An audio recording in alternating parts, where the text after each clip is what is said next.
Supremo Tribunal Federal decide que processos de Lula vão para a Justiça Federal do Distrito Federal. Onde estão principalmente aqueles colegas daqueles órgãos de comunicação que desfilam todos os dias diante da opinião pública com ataques falsos contra o presidente da República e a favor de tudo aquilo que eles sintam que possa gerar alguma coisa contra o governo federal atual.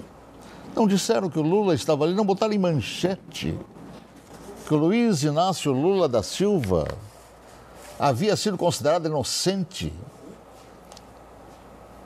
que poderia participar de qualquer segmento político e tudo mais.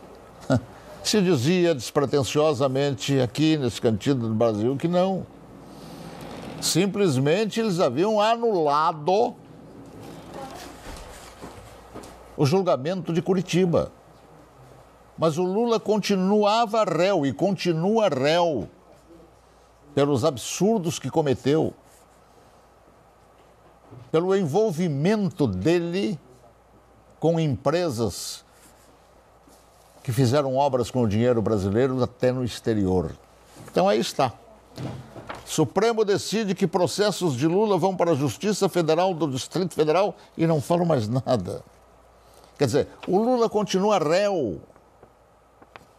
Ele continua réu. Só que agora mudaram o colégio.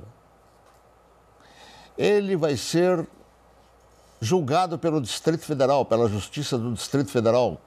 Eu acho que aí tem mais uma manha. É para procrastinar esta situação, porque assim como aconteceu com Curitiba, pode acontecer depois com o Distrito Federal e os processos serem enviados então para São Paulo depois de muito tempo. E até aí o Lula se livrou de todos os processos porque certamente já morreu. Não sei se ele vai ainda, eu também não sei se eu vou durar mais de 10 anos, mas e assim eles vão enrolando. Então, vejam os senhores, é isso que está acontecendo. Nunes Marques, Marco Aurélio e Luiz Fux não votaram porque já haviam se manifestado em termos anteriores. Roberto Barroso, Rosa Weber, Dias Toffoli, Carmen Lúcia e Gilmar Mendes acompanharam a decisão do relator, o Fachin. Alexandre de Moraes, Ricardo Lewandowski voltaram para que os casos fossem para a Justiça Federal de São Paulo. E assim, sabe o que parece isso? Inclusive, incluindo-se isso aqui que eu tenho aqui, que eu falei ontem, a respeito do Alexandre de Moraes e do Michel Temer. Imagine, Michel Temer nomeou o Alexandre de Moraes. Alexandre de Moraes pegou a vaga de um cadáver, Teori Zavascki, que morreu em desastre aéreo. E aí? Aí nomearam o Alexandre de Moraes. Caiu no colo dele a nomeação. Por quem? Por Michel Temer, que era o presidente da República. E aí, o Michel Temer vai ser julgado lá no STJ, no Supremo Tribunal Federal, desculpe. Por quê? Porque o Marcelo Bretas, que é um juiz, o condenou. Aí o Alexandre de Moraes, que foi nomeado pelo Michel Temer, ele simplesmente inocenta o Michel Temer. Não parece uma comédia, hein? Olha, me parece aquela comédia daquelas corridas de bom humor que nós assistimos, e as crianças assistem também na televisão. Corrida maluca.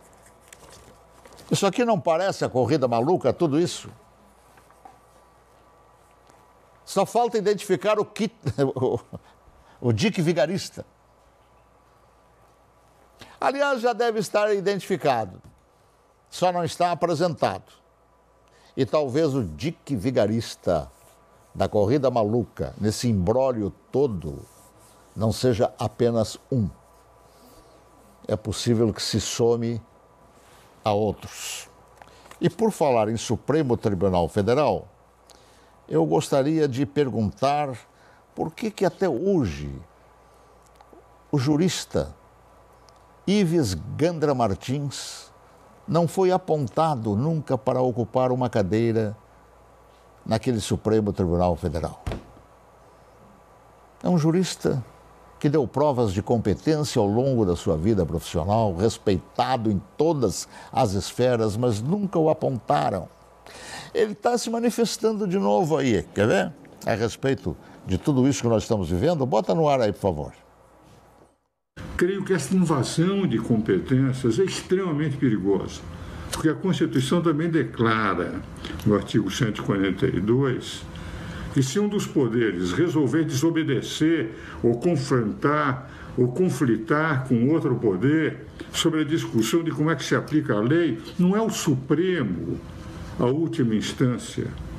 Pelo artigo 142, no caso de conflito de poderes do Judiciário com o Legislativo, do Judiciário com o Executivo, do Legislativo com o Executivo, 142 diz que quem tem que repor a lei e a ordem são as Forças Armadas.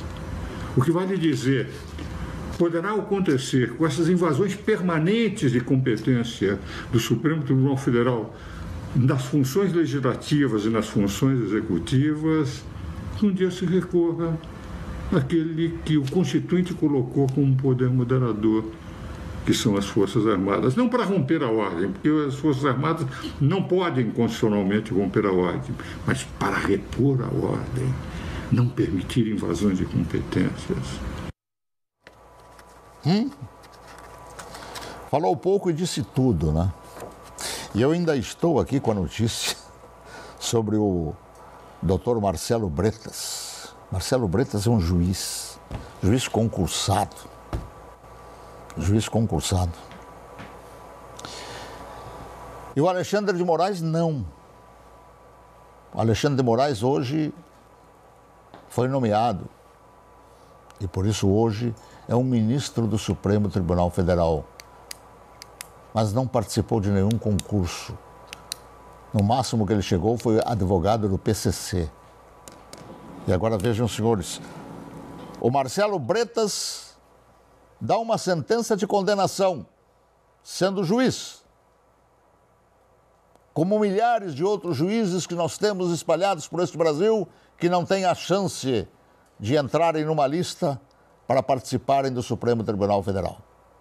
Aí, Alexandre de Moraes, que não é juiz, que nunca foi juiz, julga Michel Temer, que o nomeou, e o considera inocente.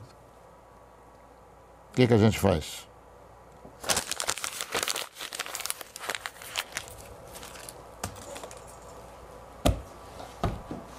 Não há outra atitude. Não há. Agora eu vou mostrar para vocês a foto do dia, a foto do dia mostra que no sul do Irã está o homem mais sujo do mundo. Vejam só.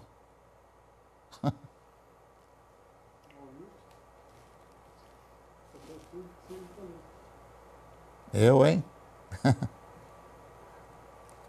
O homem mais sujo do mundo no sul do Irã, por fora. Esta mesma sujeira aí, eu tenho certeza que está aqui no Brasil, por dentro.